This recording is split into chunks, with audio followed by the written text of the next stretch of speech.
Hello, everybody. Welcome to Mindful Living's second podcast, Communications and Social Distancing. I'm Misty Beryle, and I am the owner of Mindful Living Wellness Center here in Salt Lake City, Utah. Our purpose for these podcasts are to share information about staying well in whatever way that looks like for our listeners. Today, we are going to be talking with Nicole Hathaway-Greene, who is nationally certified speech and language pathologist, licensed in the state of Utah. She is also a certified life coach, peer mentor, and sound healing and therapy facilitator. She is one of our team members here at Mindful Living, so we're proud to have her here on our podcast. And today we're going to talk about ways to maintain these connections while social distancing, which has kind of become heavy on all of our thoughts, and you'll see it on social media. But tell us a little bit about the social distancing, and really, luckily, we now more than ever in our time have resources to stay in contact with each other. And there are so many ways to stay connected during this pandemic while upholding our commitment to reducing the physical contact as much as possible. I feel like physical distancing seems like a more appropriate term than social distancing, because we are social beings and we thrive on connection. So that's something that we want to maintain during this time. We can start with just using our phones and set up a simple group text with our family and our friends. A lot of times if they live in several different places and we're feeling disconnected and we want to know how everyone is doing, but we have so many people that we don't necessarily have the time to be making a phone call to each and every one every day or regularly. So your messages don't have to be all Corona all the time, though. You can send funny memes, cute videos, good news to each other, and just to keep the collective spirits lifted while easing each other's worries about who's well and how everybody's doing. So being included in a social group, even in the form of group text, promotes feeling less alone.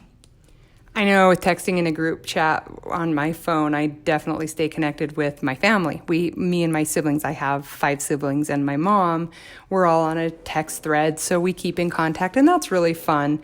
Are there other resources other than texting that you could tell us about? Yeah, so there are a lot of different resources, some ways to maintain connections in addition to just your regular texting through your phone.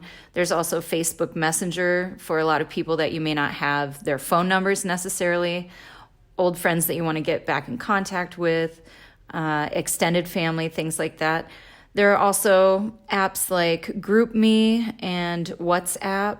I know WhatsApp works on Wi-Fi and it doesn't take your data, so that's something if people are internationally. I've used that a lot with friends who are like traveling to South America or Asia. There's also this app that's called Voxer, and it's basically like being on a group of walkie-talkies or like a CB. So I've used this when I've been going to a festival and we're in a caravan and everybody's in a different car, and we just would have that turned on. And so anytime somebody wants to say something, they can just pop on and say it. It was pretty entertaining, but it served its purpose for keeping us in the know for where everyone was at. And if people were wanting to, they could just keep the app open when you're around the house. And when someone has something to share or say, they can just say it and you'll hear a noise. And so it's like, oh, somebody wants to talk. So that's really cute.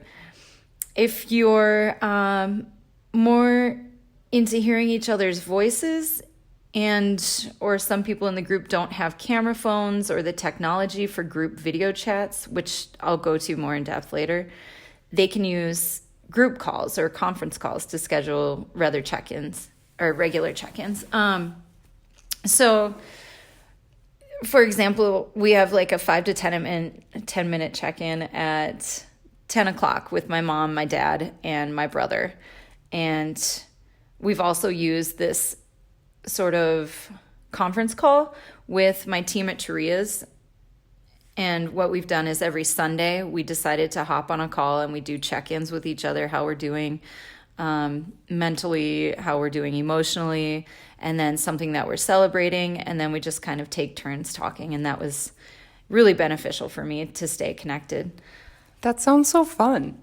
Yeah. It's really fun and it's really sweet. And you really get to hear how everybody is doing. Then there's, of course, your social media that a lot of people know about. There's Facebook and Instagram. TikTok is a new one where people just make really short videos. They're usually pretty entertaining. So I hear my daughter talk about that a lot. Is that really for adults too? Oh, yeah. Like J-Lo is really big on there with, oh, wow. Who's her guy? I can't remember. But anyway, they do some really fun, cute little videos. So I've seen families that get on and they have like choreographed little dance things. I forget what the time period is, but they're short, but super cute. That's wonderful. Yeah. And then there's also things like Snapchat. And I'm sure there's more, but these are the ones that I'm familiar with. So the key to feeling connected with these interactions is not only just scrolling through and reading, which is great, but one of the best ways to boost your feelings of connection and self-worth are to find ways to make a positive impact during those interactions. So I have to say, I love scrolling and seeing others' positive posts or just whatever, kind of information that you have out there.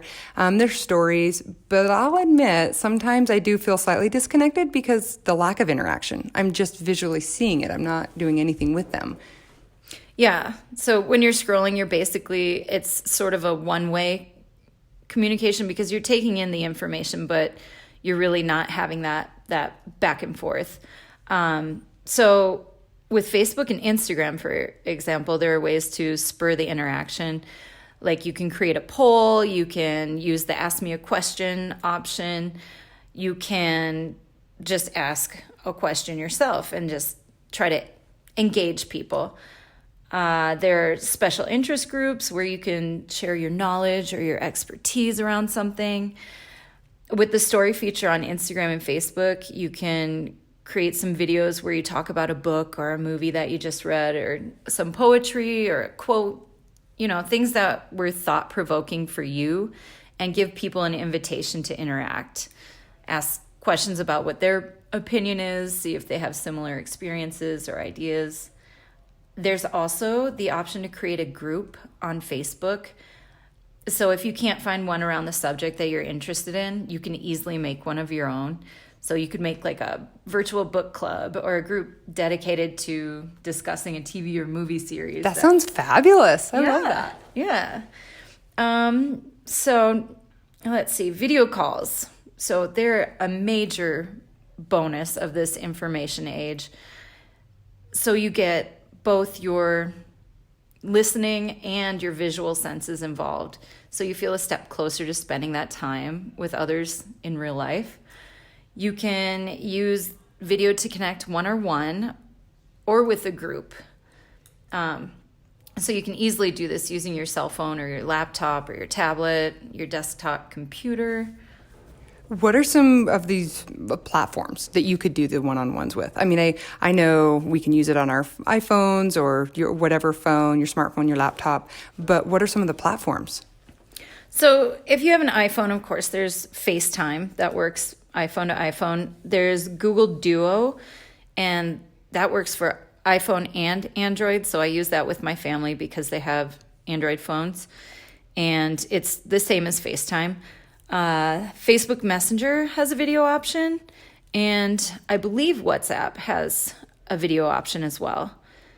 And then there are quite a few apps that you can use for groups of people to hang out all at once, and some of those are Facebook Messenger allows that. Zoom is a big one that a lot of people know about right now. Google Hangouts is another one, and there's Skype as well. Some platforms are going to be better than others depending on what features you're looking for. With both Zoom and Skype, for example, you can include quite a few people on the invite list, up to 100 for Zoom and 50 for Skype. Oh, wow. Yeah. And You can use like virtual backgrounds on Zoom, or Skype has this option for a background blur, so you can hide, if you're having any cleaning related atrocities in your home. So I have to interject if that's okay. My daughter's birthday is next week, and she's not going to be able to physically have anybody at our home.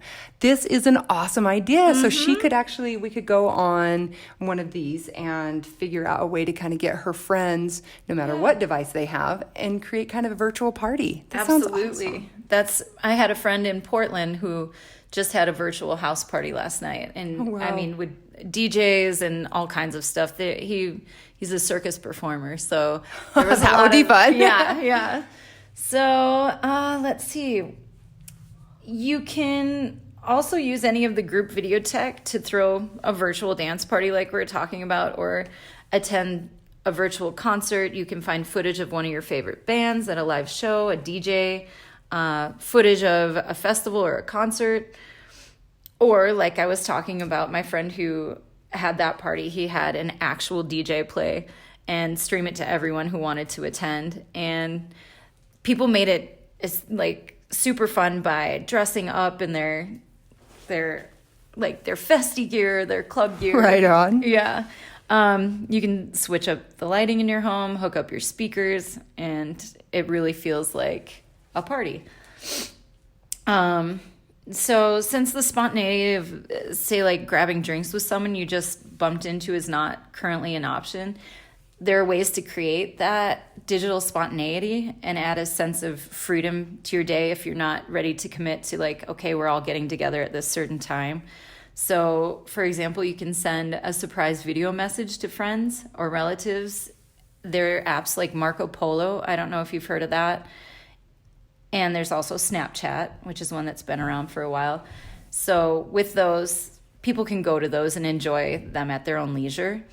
There's also this app called House Party, and you can randomly hang out with each other as your schedules and your times allow. And, wow. Mm-hmm.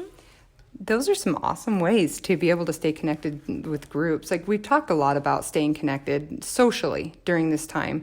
And I know another concern is taking care of our physical needs. Mm-hmm. So we talked about, the kind of social aspect of it. But those of us let's go back to the physical needs. So especially when a lot of us are working from home and practicing the self-isolation, I was an avid gym goer to keep up my physical activity, and that immediately came to a halt. I've done at-home workouts before and gone for walks and things like that, but I really don't know what to do without a gym. Mm-hmm. I hate to admit it, but I'm just kind of at a loss. Can you tell us some options maybe to do home workouts that are actually effective? Oh, yeah. There's a lot of those. In my research, I was surprised to find a lot of different ones that I hadn't even heard of. I'm the same. I had been going to the gym, I was dedicated every morning, and then it just stopped. So it's so important for us to continue to give our body the care it needs. Like you said, especially if you're at home, working from home, and there's just a lot less of a physical routine. So to keep it in check, you can do things like a virtual workout with friends. It reinforces that others are still present in your world, even if it's behind a video screen. So the endorphins that are released during your sweat sessions are super effective ways to fight that stress and that anxiety that you may be feeling. And they also give your mind a break from all the things that we can't control right now. So it's easy to choose a workout, and you can sync up your schedules and exercise together. So Planet Fitness is offering free classes online right now. YouTube has everything from Pilates to yoga to high-intensity interval training to kettlebell exercises. You name it. You can search it and find it there. You can have Zoom open and YouTube in a different window, and that way you can have you and your workout buddy or your partners exercising at the same time. Burn Along is another fitness platform, and it allows you and your friends to take classes in private or group sessions. You can see each other and hear each other, and no matter where you all live, they have right now a 1-month free trial, or they have payment plans for $7.99 monthly or $39 annually, which isn't much at all. And they also do corporate subscriptions. Oh, wow. I love these ideas. I'm actually really excited to try this. I tried the other day to do a workout and I kept finding other things to do at the house, and so I didn't quite get into it. Yesterday I did have success because one of our own, Alex, posted a mindful living workout. So we were able to actually follow that, and that helped a ton. But I do find that it helps to have a buddy. Even when you're not like, okay, let's go physically to the gym, it's apparent to me now that it's really effective to have that person kind of accountability. Can you tell us why it's more effective to have group workouts? Yeah, well, I mean, and it's definitely more difficult, if you don't have your roommate or your partner or someone there. And those video calls tend to bring the most connection when you're able to see people's faces and see their movements. That makes sense. Yeah, it helps for accountability. So having that workout buddy, it keeps me motivated, and in this way you can still maintain the accountability through these video things with your gym partner. And for me, I think I'd be even more motivated as part of a group. I haven't tried it yet, but if I know that there's like 4 or 5 people that are like, okay, it's time for us to get this group workout going, and you don't show up, you're gonna it just seems to be more effective for sure. Hearing it, I'm like, yes, that makes more sense. So that sounds like there are a lot of things to do virtually. The workout's great, and we talked a little bit about like parties and get-togethers. It sounds like if that's possible, maybe there's some other ways to be connected with a group. Oh yeah, definitely. Some other ways that you can maintain group connections and keep things fun and interesting could be something like hosting a virtual dinner party where you all look up recipes and you can all agree on one, and then you make it together and schedule time. So you're cooking and you're enjoying the meal together on screen. It can feel a little funny at first, but having the computer in front of you, but once you start interacting and talking, it can kind of feel like you're having a dinner out together. Less alone. Yeah, definitely. And, you can do that with happy hour or a cocktail party with friends or coworkers. And a lot of these different software that I mentioned, they have break the ice games. So House Party is one that I mentioned earlier. It offers the ability to play a variety of different games together. They have like trivia and Quick Draw, which is like Pictionary, Heads Up, which is kind of like charades.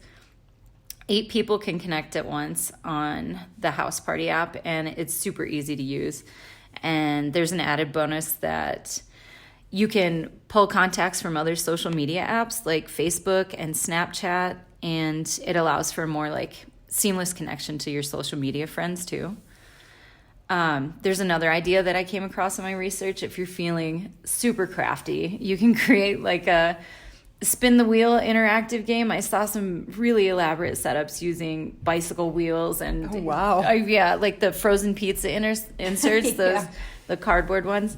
But people got really involved. I was extremely impressed with the creativity. But on the more low tech side, I read about a group of friends who came up with 6 different silly questions or challenges in a point system, and then they took turns rolling dice to see what each team or each player had to do. So that was really cute.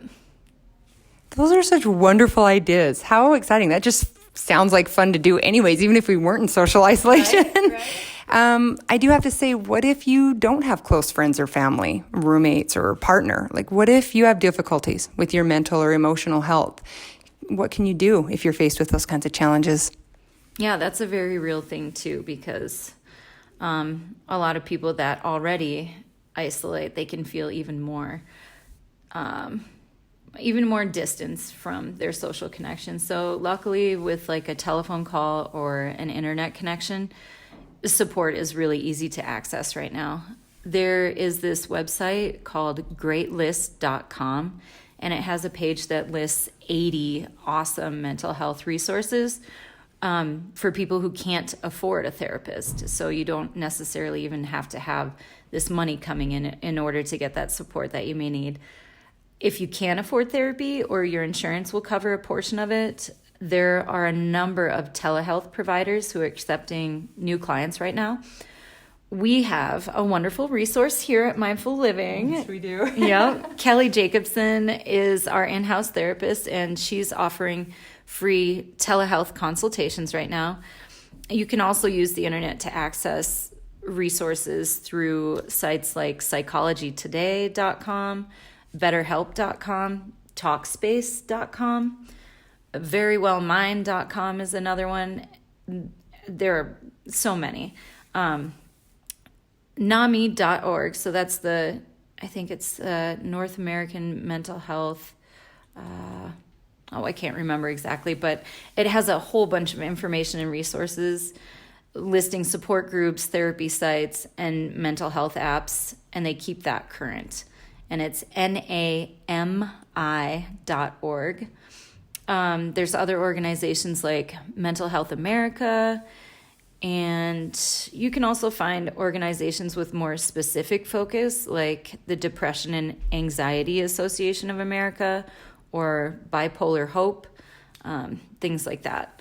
So with like one quick search on Google or Facebook, you can find support groups for so many different specific or marginalized populations. So anything from single moms to caregivers to religious and spiritual groups, singles, women, any anonymous or recovery groups.